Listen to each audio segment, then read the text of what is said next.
दोस्तों आजकल आपको न्यूज़ में, अखबारों में और जगह जगह से G20 के बारे में सुनने के लिए बहुत मिल रहा होगा। इतना ही नहीं, हाल ही में G20 की बैठक भी हुई है जिसमें दुनिया भर से अलग अलग देशों के राष्ट्रपति शामिल हुए थे। तो वहीं दूसरी तरफ G20 की अध्यक्षता इस बार भारत को दी गई है, जिसकी वजह से भारत के राष्ट्रपति पीएम मोदी जी ने बड़े ही आदर से सभी का सम्मान किया और उन्हें भारत की संस्कृति के बारे में भी बताया। पर इसमें बड़ा सवाल ये उठता है कि आखिर ये G20 है क्या और ये कब बना और इसको बनाने का मकसद क्या था। इतना ही नहीं, ये आज इतना खास क्यों है और किस तरीके से ये काम करता है, ये सभी बातें आज हम जानेंगे इस वीडियो में। पर उससे पहले अगर आपने वीडियो को लाइक और चैनल को सब्सक्राइब नहीं किया तो जल्दी से जाके वीडियो को लाइक और चैनल को जरूर सब्सक्राइब कर लें और बेल आइकन भी जरूर दबा लें ताकि मेरी आने वाली वीडियो आपके पास सबसे पहले पहुंच सके। तो चलिए वीडियो को स्टार्ट करते हैं।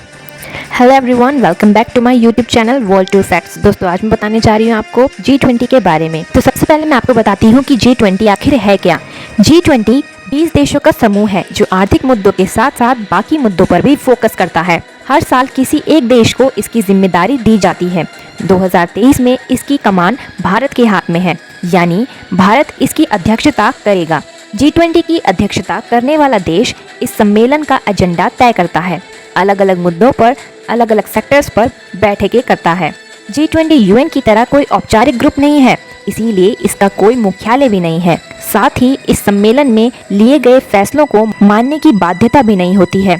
ये G20 पर निर्भर करता है कि उन फैसलों को उसे लागू करना है या नहीं। G20 की अध्यक्षता जिसके पास होती है वही देश इसका थीम, एजेंडा और लोगो तय करता है, यानी यह चीज़ हर साल बदलती है। अब हमें ये तो पता चल गया कि G20 होता क्या है, पर इसे कैसे और क्यों बनाया गया, क्या आप जानते हैं? तो दोस्तों मैं आपको बता दूं कि G20 को बनाने की कहानी शुरू होती है एक फाइनेंशियल प्रॉब्लम से, मतलब वित्तीय संकट से।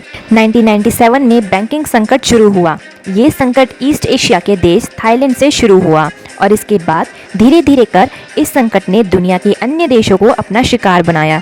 तो वहीं दूसरी तरफ सन 1999 में जब G7 के 7 विकसित देशों की बैठक के दौरान उन्होंने यह पाया कि ऐसे बैंकिंग संकट से निपटने के लिए केवल विकसित देश ही काफ़ी नहीं हैं। इसीलिए यह तय किया गया कि केवल आर्थिक नीतियों को कोऑर्डिनेट करने के लिए एक और समूह की ज़रूरत है जिसमें विकासशील देशों को भी शामिल किया जाए। और तभी 1999 से 20 देशों को जोड़ा गया और G20 को बनाया गया। लेकिन तब इसमें 20 देशों के राष्ट्रीय अध्यक्ष शामिल नहीं होते थे, क्योंकि इस समूह को फाइनेंशियल प्रॉब्लम से बचाने के लिए बनाया गया था। इसीलिए इन 20 देशों के वित्त मंत्री और केंद्र बैंकों के गवर्नर शामिल हुआ करते थे। तो फिर बड़ा सवाल ये है कि आखिर कब से G20 में राष्ट्रीय अध्यक्षों को शामिल किया गया होगा। यह कहानी 2008 में अमेरिका से शुरू हुई, जब अमेरिका के सबसे बड़ी फाइनेंशियल कंपनी लाइमन ब्रदर्स दिवालिया हो गए थे, जिसके बाद दुनिया भर में एक बड़ा फाइनेंशियल क्राइसिस आया। और तब 2008 में अमेरिकन राष्ट्रपति जॉर्ज बुश ने सुझाव दिया कि G20 के मंच पर अब सभी देशों के राष्ट्रीय अध्यक्ष को बुलाया जाए ताकि मजबूती से फैसला लिया जा सके। बस फिर क्या था, 2008 को G20 का एक बार और जन्म हुआ और तब से इस सम्मेलन का मुख्य फोकस आर्थिक संकट से जूझने के साथ साथ बाकी संकटों पर भी ध्यान दिया गया और इसके बाद हर साल G20 की बैठकें होने लगी। अब मैं आपको बताती हूँ कि G20 में कौन कौन से देश शामिल होते हैं। जैसा कि आप सब जानते हैं कि समूह का नाम G20 है, तो जाहिर है इसमें 20 देश शामिल होते हैं और इनके नाम हैं America, Canada, Brazil, Mexico, Argentina, UK, Italy, France, Germany, European union, south Korea, Saudi Arabia, south Africa, Indonesia, Turkey, India, Russia, China, Japan and Australia. दोस्तों आपको ये तो पता चल गया कि G20 है क्या और कब बना, पर क्या आपको पता है कि G20 इतना खास क्यों है? तो चलिए मैं आपको बताती हूँ।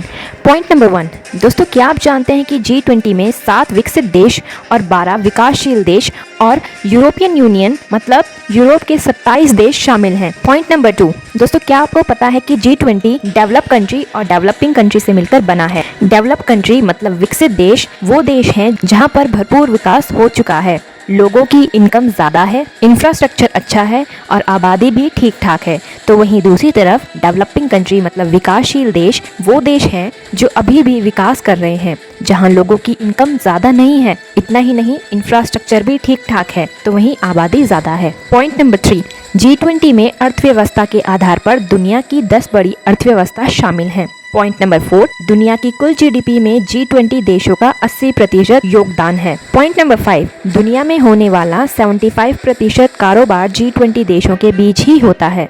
अब आपको ये भी पता चल गया कि G20 इतना खास क्यों है, पर क्या आपको पता है कि G20 काम कैसे करता है? तो चलिए मैं बताती हूँ। पहली बात, G20 का अध्यक्ष ही इसका एजेंडा तय करता है, लेकिन उसे इसमें 2 अन्य देशों को भी शामिल करना पड़ता है। इतना ही नहीं, एजेंडा को तय करने का जिम्मा ट्राइका के पास होता है। अब आप सोच रहे होंगे कि ये ट्राइका होता क्या है? तो ट्राइका 3 देशों से मिलकर बनता है। पहला वो देश जो पिछले साल G20 का अध्यक्ष था, यानी इंडोनेशिया। दूसरा वो देश जो वर्तमान में G20 का अध्यक्ष है, यानी इंडिया। और तीसरा वो देश जो अगले साल G20 का अध्यक्ष होगा, यानी ब्राजील। आई होप अब आप जान गए होंगे कि G20 है क्या। इस वीडियो में मैंने आपको बताया कि असल में G20 है क्या, ये कैसे बना और आज ये हमारे लिए इतना खास क्यों है। पर दोस्तों, आखिर में हमें इस G20 की कहानी से यह सीख मिलती है कि G20 एक प्रतीक है कि जब हम सभी एक ही उद्देश्य की ओर मिलते हैं तो हमारी दुनिया को बेहतर बनाने के लिए कुछ भी संभव है। तो दोस्तों, अगर आपको मेरी G20 पे बनी वीडियो पसंद आई हो तो वीडियो को लाइक और चैनल को जरूर सब्सक्राइब कीजिएगा। Thank you.